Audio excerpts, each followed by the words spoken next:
Assalamualaikum warahmatullahi wabarakatuh. Perkenalkan, nama saya Damar Aji Pamungkas dari Laskap 1. Bab 2. Corak kehidupan dan hasil-hasil budaya NASA Praaksa Indonesia. Perkembangan bumi dan munculnya makhluk hidup menurut Charles Darwin. Semua makhluk hidup berasal dari makhluk bersel. 1. Manusia adalah hasil paling maju dan mekanisme teori evolusi. Adanya manusia modern seperti sekarang berkembang dari jenis primata Anthropedia, kemudian Homindae. Teori ini juga menggolongkan manusia ke dalam bangsa primat, yaitu kelompok mamalia yang termasuk prosimia, monyet, dan kera. Perkembangan bumi dan munculnya makhluk hidup. 1. Tenaga endogen. 2. Tenaga eksogen. 3. Perubahan iklim. 4. Letusan gunung api. Asal-usul nenek moyang bangsa Indonesia. Asal-usul nenek moyang bangsa Indonesia dibagi menjadi 3, yaitu pertama teori out of Africa, 3. Teori out of Taiwan, 2. Teori out of Taiwan, 3. Teori out of Yunan. Manusia purba di Indonesia.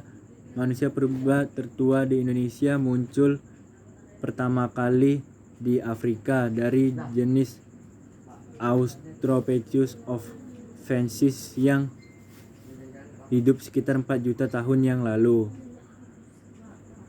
Manusia purba di Indonesia yang pertama Meganthropus paleojavanicus, 2. Petrus erectus, 3. Homo.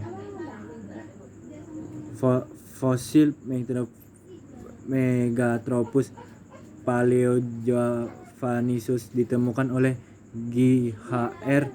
von Koenigswarth antara tahun 1936 sampai 1941 di Sangiran, Jawa Tengah. Meganthropus paleojavanicus berarti manusia raksasa dari Jawa.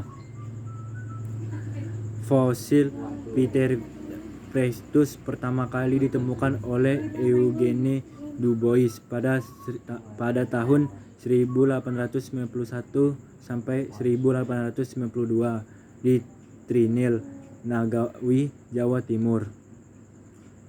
Berikut ciri-ciri manusia: wajah tinggi, badan sekitar 1700 cm, volume otak sekitar 1950 inci sampai 1650 inci, bermuka lebar dan berhidung lebar, namun rata rahang bawah dan gigi berukuran besar. Ditemukan fosil manusia modern awal yang paling tua di Indonesia adalah fosil Homo wajachensis, manusia wajak. Fosil tengkorak manusia wajak ditemukan pertama kali oleh Bide van Rietsoten di Campu Darat, Jawa Timur, tahun 1889. Corak kehidupan manusia zaman praaksara. Berdasarkan corak kehidupan periodisasi, masyarakat Indonesia dapat dibedakan menjadi 3, yakni masa berburu dan mengumpulkan makanan, masa bercocok tanam, dan masa perudagian. Masa berburu makanan berdasarkan hasil kebudayaan dapat dibedakan menjadi 2, yaitu masa berburu mengumpulkan makanan Paleolitikum, dan 2. Masa berburu dan mengumpulkan makanan Mesolitikum. Manusia purba jenis Meganthropus, Pithecanthropus, dan Homo sapiens hidup nomaden dan berkelompok, jumlah 10 orang, dan telah mengenal konsep primus inter pares.